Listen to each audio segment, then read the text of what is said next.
안녕하십니까? 패션 오브입니다. 코로나 이후 투자의 성패는 누가 먼저 샀느냐가 관건이었습니다. 부동산이든 주식이든 하루라도 먼저 산 사람이 큰 수익을 얻었죠. 너무 신중했거나 망설였던 사람들은 아쉬움만 가득합니다. 이런 아쉬움이 벼락부자, 벼락거지 같은 말을 만들어냈고 투자가 위험한 게 아니라 투자하지 않는 것이 더 위험한 것처럼 느껴지기도 했습니다.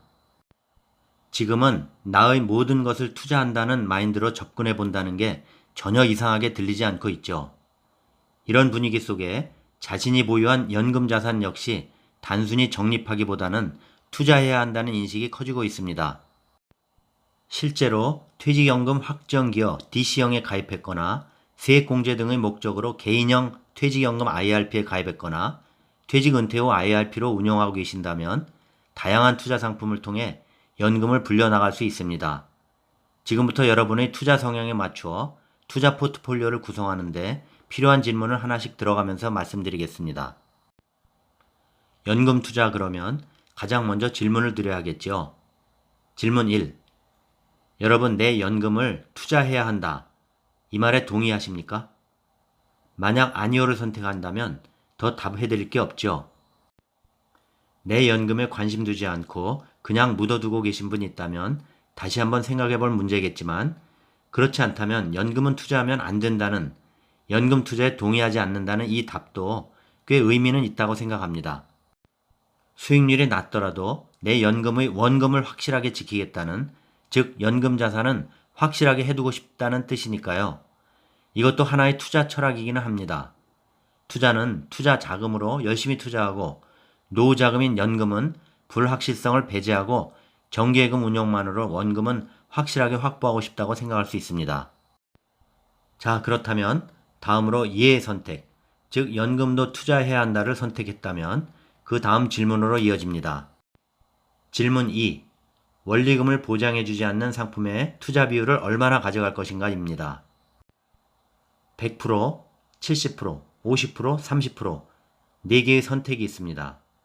100%라고 답했다면 자산운용사들이 판매하고 있는 TDF, 타겟 데이트 펀드를 활용할 수 있습니다.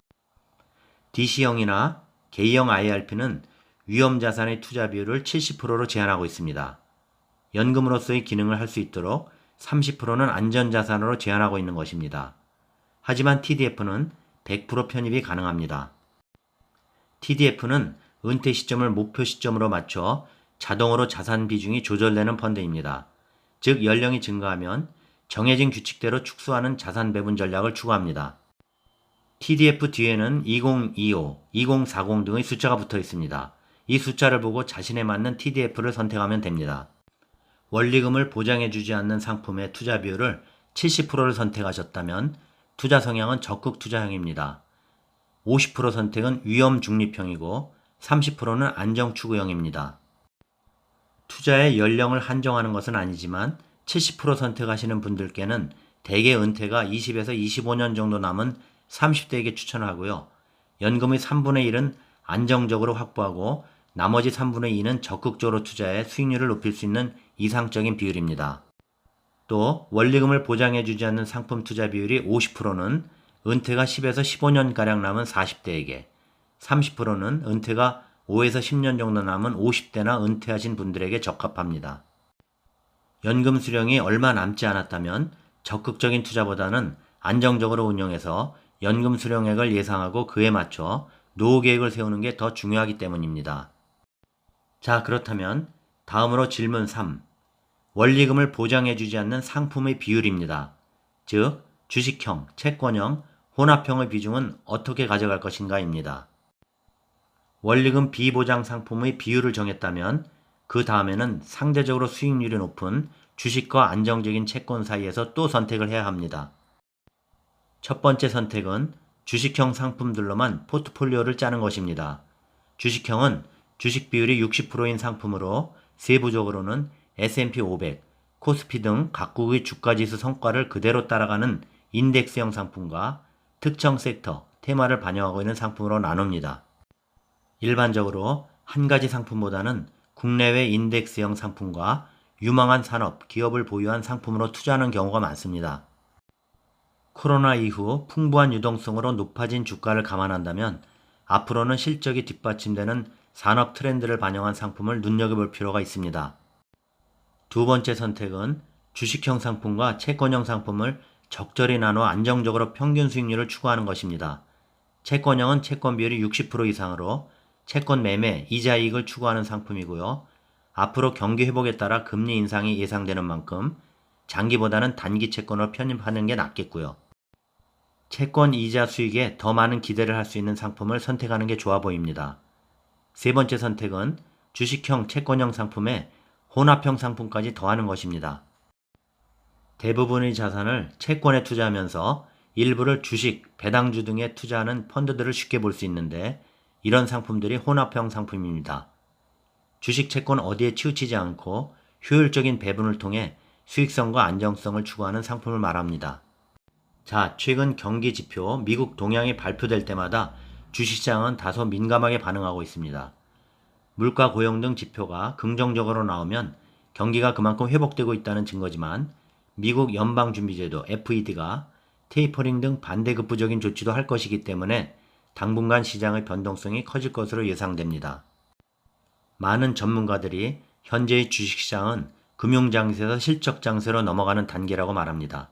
항상 이론이 맞는 것은 아니지만 실적장세로 가고 있는 게 맞을 것 같습니다. 다만 실적장세 이후에 대해서는 많은 의견들은 있습니다.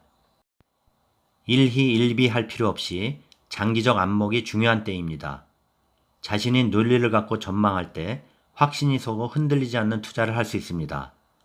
연금 투자에 있어서도 단기적인 시황보다는 금융시장의 사이클 관점에서 지금이 어느 위치에 있는지 생각해 보면서 장기적인 안목으로 투자하시는 것이 더욱 중요합니다. 지금까지 선택한 것들도 경기 상황, 금융 상황, 세계적 동향에 따라서 여러분이 변경하시면 되는 것입니다. 끝으로 선택의 포트폴리오 예를 들어봅니다. 주식형, 채권형, 혼합형 모델 포트폴리오 예입니다.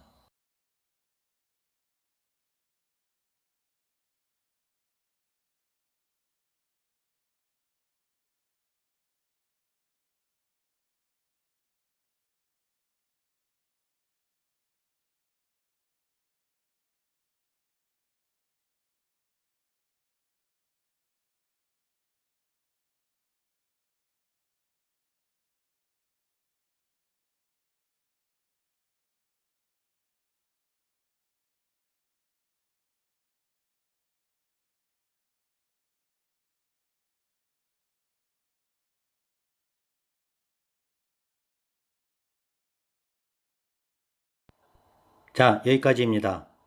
연금으로 투자한다. 연금 투자 황금 레시피. 도움되셨나요? 구독, 좋아요 부탁드립니다. 다음 영상까지 안녕히 계십시오.